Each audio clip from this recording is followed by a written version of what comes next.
جو رکاوٹ ہے وہ ایک رشتہ داری کو نہ نبھانا، رشتہ داری کا توڑ دینا، صلہ رحم نہ کرنا، یہ رکاوٹ ہے ملاقات اور دیدار امام میں۔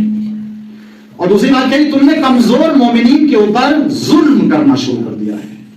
کمزور مومنین سے میں نے مراد بتایا تھا، مقصد بتایا تھا کہ کسی کی کمزوری سے فائدہ اٹھانا بھی اس کے اوپر ظلم کرنا ہے۔ آج میں یہ تھوڑی سی بات عرض کرنا چاہتا ہوں کسی موقع پہ کہیں اور، کہ امام کی نصرت کیسے کریں، یہ باتیں عرض کی۔ اب یہ ہمیں سوچنا ہے کہ امام علیہ السلام کن کن باتوں سے ناراض ہوتے ہیں، وہ کون سی چیزیں ہیں کہ جن کے ذریعے سے امام علیہ السلام ناراض ہوتے ہیں، اسے بھی تو ہمیں معلوم ہونا چاہیے۔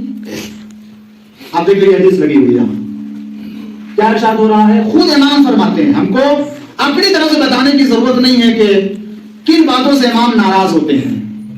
امام فرماتے ہیں کیا کہ فَلْيَعْمَلْ، یعنی اپنے چاہنے والوں سے کہ اے میرے چاہنے والوں وہ عمل کرو کہ جو عمل تم کو ہم سے نزدیک کر دے، وہ کام کرو جو کام تمہیں ہم سے نزدیک کر دے، اور وہ کام نہ کرو کہ جو ہمارے ناراضگی اور ناپسندیدگی کا سبب بنے۔ دو جملے ہیں اور کچھ نہیں، امام ہی کو فتویٰ ہے۔ وہ کام کرو جو تم ہم سے قریب ہو جاؤ، اور وہ کام نہ کرو کہ جو ہم سے تم کو دور کر دے۔ تو عزیزو ہم کچھ سمجھیں کہ ظلم کرنا آیا امام کو ناپسند ہے یا نہیں، کسی غریب کو ستانا امام کو ناپسند ہے یا نہیں، کسی کا حق چھیننا امام کو ناپسند ہے یا نہیں، قطع رحم کرنا امام کو ناپسند ہے یا نہیں، نماز نہ پڑھنا امام کو ناپسند ہے یا نہیں، جھوٹ بولنا امام کو ناپسند ہے یا نہیں، نماز قضا کر دینا، روزہ نہ رکھنا، بے وفائی کرنا، اسی طریقے سے وہ سارے امور کے جن سے بچنے کا حکم دیا گیا ہے، یہ ساری باتیں آیا امام کو ناپسند ہیں۔ اگر امام کو ناپسند ہے تو ہمارے دل میں یہ بات نقش ہو جانی چاہیے کہ ہم وہ آج سے کام نہیں کریں گے جو امام کو ناپسند ہے۔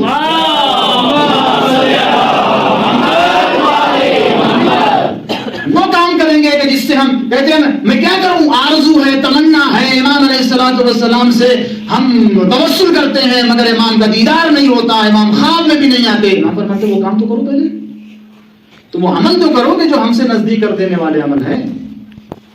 ہر ایک اپنی زندگی میں عمل کا جائزہ لے کے آیا، وہ عمل کر رہے ہیں یا نہیں کر رہے ہیں۔ دیدار کی آرزو بعد میں آئے گی، امام سے ملنے کی تمنا بعد میں کیجئے۔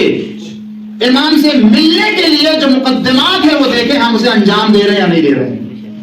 اگر ہم امام سے ملنے کے مقدمات ہم اپنا وظیفہ انجام دیں، خدا کی قسم اگر یہ طے کر لیں وہ کام کریں گے جو امام کو پسند ہے، تو پھر ہمیں امام کو ڈھونڈنے کی ضرورت نہیں ہوگی، امام خود ملاقات کے لیے آئے گا۔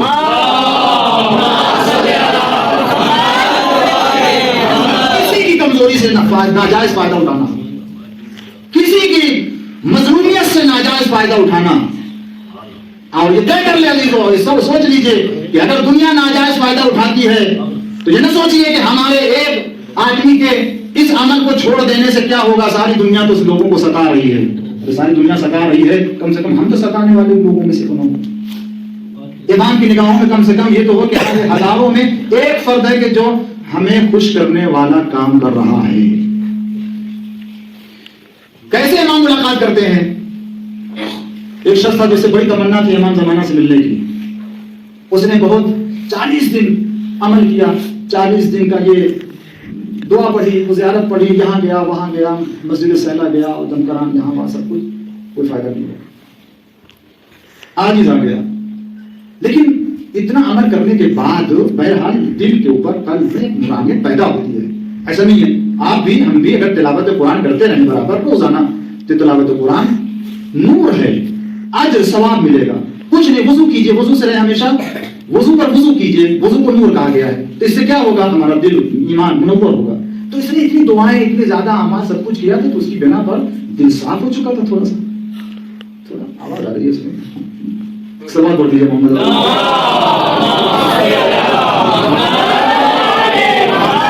تو اس کے دل میں ایک روشنی آ گئی تھی، تو ایسے ہی وہ غدود کی کیا دیکھتا کیا کوئی آیا کہتا کہ تم امام سے ملنا چاہتے ہو؟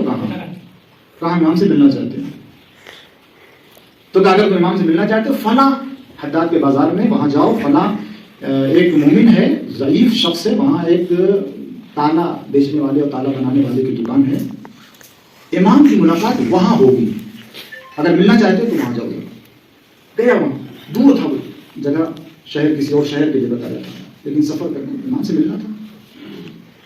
وہاں پہنچا اور جب ڈھونڈتے ہوئے وہاں پہنچے تو کیا دیکھتا ہے کہ واقعی اس مومن اور اس ضعیف شخص کے چھوٹے سے تالے کی دکان پر ایک نورانی نوجوان شخص جس کا چہرے انور سے نور اس طرح سے نکل رہا تھا کہ چاروں طرف جو فضا منور تھی، اور سلام کیا اپنے امام کو۔ سلام کرنے کے بعد امام کی خدمت میں آگے بڑھنا چاہتا ہے، امام کو روک دیا، دیکھو ٹھہرو، اور امام نے اشارہ کیا کہ دیکھو رکو، اور جو ہو رہا ہے یہاں جو کچھ رونما ہونے والا ہے سب رکو، رکا۔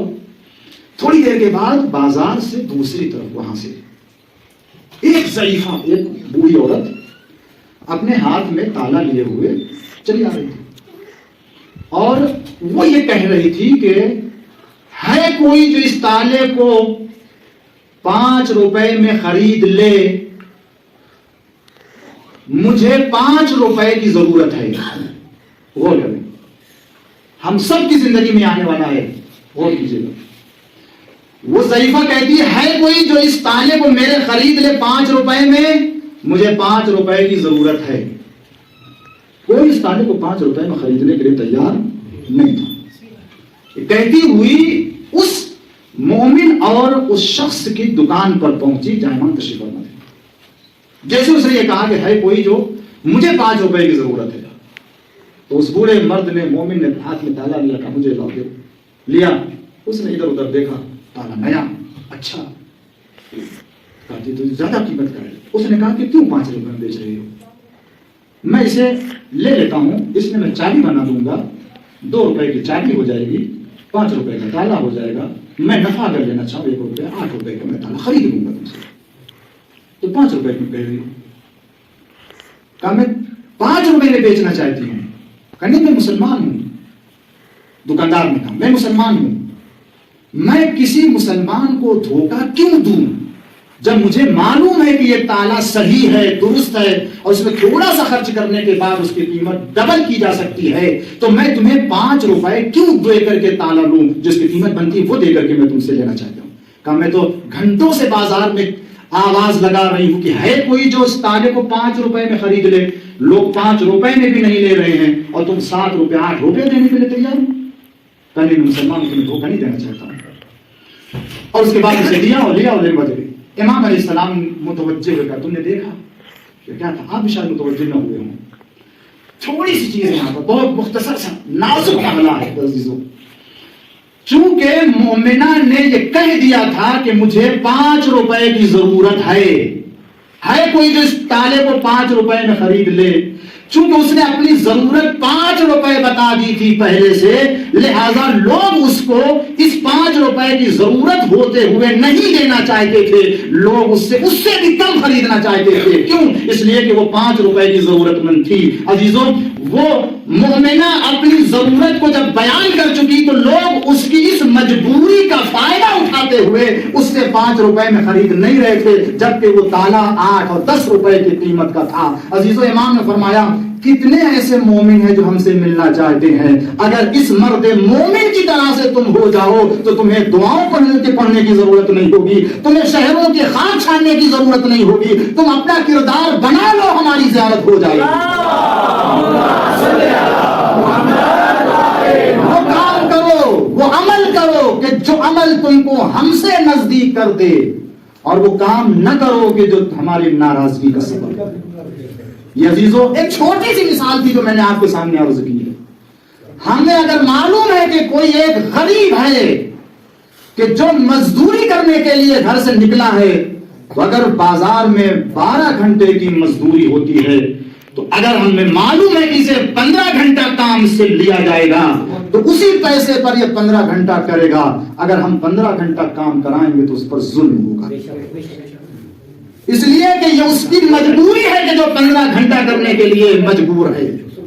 امام چاہتے ایک ایک فرد کا حق اور ایک ایک فرد کے حق کی رعایت کرنے والے ہمارے چاہنے والے بن جائیں. اس لیے کہ مسئلہ یہاں رشتہ داری کا نہیں ہے. اگر تم ہم سے توسل اور ہم سے محبت کرتے ہو تو امام نے خود کہہ دیا کہ دیکھو اللہ کے حکم کی پابندی کرو, اللہ کے حکم کی اطاعت کرو, اس لیے کہ میں بھی خدا کے حکم کی اطاعت کرتا ہوں. اگر تم وہ کام کرو گے جو اللہ کو پسند ہے تو میں بھی پسند کروں گا, اور اگر وہ کام کرو گے جو اللہ کو ناپسند ہے تو میں بھی ناپسند کروں گا. عزیزو, اگر خدا کو خوش کرنا ہے تو امام کو خوش کرو, امام کو خوش کرنا ہے